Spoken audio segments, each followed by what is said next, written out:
Այդ որ ոմանք գալի ասում են մենք Արցախը պահել էինք, դուք հանձնել էիք, մենք այդքան միամիտ չենք, դպրոցը նոր չենք ավարտել, մենք հասկանում ենք, որ սխալ վարած 20 տարի քաղաքականությունը, բանակը թուլացնելը, չունենալը դաշնակիցներ, ունենալ դաշնակից, որը ամեն օր գոռում է, որ Ղարաբաղը միշտ էլ Ադրբեջանի մաս է,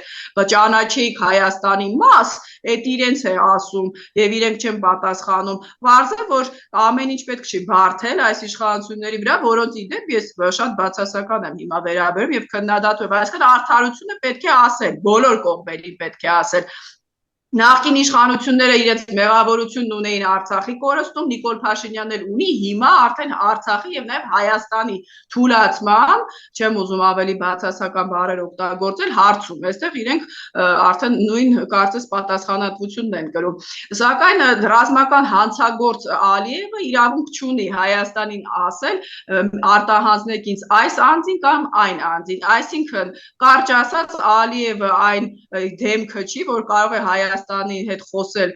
ռազմական հանցագործների մասին, որտեղ եթե այդպես է Հայաստանը ինքը կարող է հենց քրեական միջազգային դատարանի ստատուտը, որ վավերացրեց անիմաստ, ես այդպես էլ չհասկացա ինչու էր դա պետք եթե չէինք օգտագործելու միջազգային ասպարեզում, հենց Ալիևին պահանջել, որպեսզի քրեական միջազգային դատարանում դատեն եւ դրա բոլոր հիմքերը ունենք։